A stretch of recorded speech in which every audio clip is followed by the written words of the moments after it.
ta yi gudun gara ta faɗa rijiyar zago. Garin san idanta da kuma ruwan idanta ta je ta auro kanta wani mugun dodo. A cikin wani gari wanda yake yammacin Afirka cikin ƙasar Hausa, an yi wata kyakkyawar yarinya 'yar gidan sarki wacce ake kira da Naseba. Kada dai ku manta, idan wannan shine farkon ziyartar ka wannan tasha ta mai albarka, ba tare da bata lokaci ba muna so ka danna mana subscribe ta yadda zamu ringa sanar da kai daɗaɗɗen tatsuniyoyin mu da zarar mun ɗora. Gatanan ku. Ita dai wannan yarinya wacce ake kira da Naseba ta kasance kyakkyawa ce son kowa kin wanda ya rasa. Mahaifinta babban sarki ne mai faɗa aji, kuma sannan yana matukar son yarsa. Duk abin da yarsa ta ce a yi to tabbas shi za a yi a cikin wannan gari. Wata rana samari da dama sukan zo domin su nuna soyayya a gare ta, sai dai Naseba har yanzu ba a samu irin jarumin da take so ba, saboda a ra'ayinta tana son dogon saurayi, sannan kyakkyawa, kuma sannan sadauki. Amma duk cikin wannan garin nasu ba a samu irin wannan sadaukin da take nema ba. Akwai wani wanda ake kira da Malam Musa, sai dai Malam Musa ba mutum bane, aljani ne kuma sannan dodo ne wanda gidansa yake can tsakiyar teku. Wata rana ya ji jita-jitan cewa tabbas Naseba 'yar sarki tana buƙatar jarumi. Shi kuma Malam Musa ya kasance yana sassauya kamanni, yana iya komawa duk irin siffar da yake so saboda tsantsar hatsabibancinsa. Haka zalika ya shirya tsaf, sannan ya doso cikin gari, ba don komai ba don ya burge wannan kyakkyawar budurwa 'yar gidan sarki wacce ake wa lakabi da Naseba.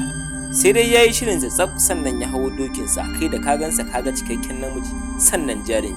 Tun a bakin hanya samarin gari da dama sukan tsayar da shi, sannan su faɗa mai cewa idan har zai koma ma ya kamata a ce ya koma, saboda wannan yarinya ba za ma ta taɓa amincewa da shi ba, saboda a ra'ayinta irin namijin da take so gaskiya babu shi a cikin wannan rayuwar.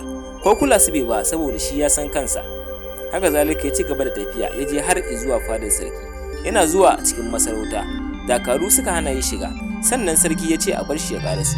Da zuwansa ya tsugunna har ƙasa ya gaida sarki, sannan ya faɗa mai cewa shi matafiyi ne, kuma yana neman garin da zai zauna ne. Sati ɗaya zai ya ci gaba da tafiya, shi ba wai zama ya zo yi ba. Sarki ya anshe shi hannu bibbiyu, saboda ƙasa ce ta musulmai, suna matuƙar karrama baƙo, musamman idan har baƙo tafiyayye ne. Sannan sarki ya sa aka ba shi ɗaki wanda zai na kwana, sannan sarki ya sa aka kawo mai gado da kuma duk wani abun more rayuwa da jin daɗi. Haka kwana a tashi kullum yake, har ya fara ganin 'yar gidan sarki wato Naseba tana wasa da wasu ƙananan yara. Naseba ta ankare da wani bakon doki wanda yake zaune a cikin wannan gidan nasu. Naseba da ganin wannan dokin, ta ji wannan dokin ya burge ta sosai, duk da kasancewa bata san cewa dokin Malam Musa bane. Duk da kasancewa Malam Musa ba wai mutum bane. Malam Musa ya kasance mugun dodo ne wanda ya shigo cikin gari ba don komai ba don ya janye hankalin Naseba da kan kowane samari ta dawo shi kadai take so, saboda ta kasance mace ce mai wulakanta samari. Duk saurayin da ya zo sai ta nuna ba ta san shi. Gaba ɗaya samarin wannan ƙauyen kowanne jin haushin ta yake.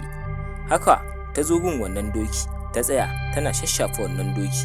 A lokacin sai Musa ya fuskanci cewa Naseba tana son wannan doki, sai ya zo ya ce assalamu alaiki, yake gimbiyar wannan masarauta. Naseba ta jiyo ta ga wani sadaukin jarumi kyakkyawa yana kallanta. Naseba ta ji a ranta cewa tabbas ta samu mijin da take nema, kuma wanda za ta aura, saboda kawai ya mata irin shine namijin da take nema.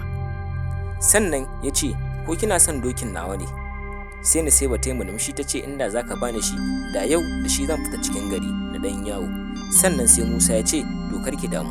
Sai Musa ya ƙarasa ya je ya samu dokin nan ya mai raɗa a kunne ya ce, ina so ku fita yawo kai da wannan kyakkyawar gimbiya, sannan ka bi umarninta, kada ka cutar da ita koda sau ɗaya. Wannan doki ya yi haniniya, sannan ya kunce ya ba Naseba linzami. Naseba ta hanshi wannan doki ta fita tana yawo cikin gari, har ta je ta dawo ta ce tabbas wannan dokin ya burge ta.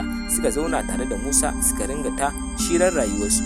Kullum sukan zauna su shira, har Musa ya faɗa mata cewa shi matafiyi ne, sannan garinsa yake so ya koma. Naseba ta ce tana son shi, saboda haka za ta aure shi. Naseba ta je ta faɗa wa mahaifinta sarki. Sarki ya yi murna sosai ganin yadda 'yarsa ta fidda mijin aure, abin da ya daɗe yana jira. Sannan ya ce to shikenan ba matsala. Aka kirawo Musa aka bi ta shawararsa. Musa ya ce shi ma ya yarda, ya amince zai aure ta, saboda yana matuƙar son Naseba, tun da yake a rayuwarsa bai taɓa ganin mace mai kyan Naseba ba. Kar ku manta fa Musa ba mutum bane, mugun dodo ne, kawai ya zo ne don ya cinye Naseba, saboda Naseba ta kasance mace ce mai ruwan ido, shi kuma Musa dodo ne, yana iya sauya kamanni ya koma duk irin siffar da yake so. Haka zo aka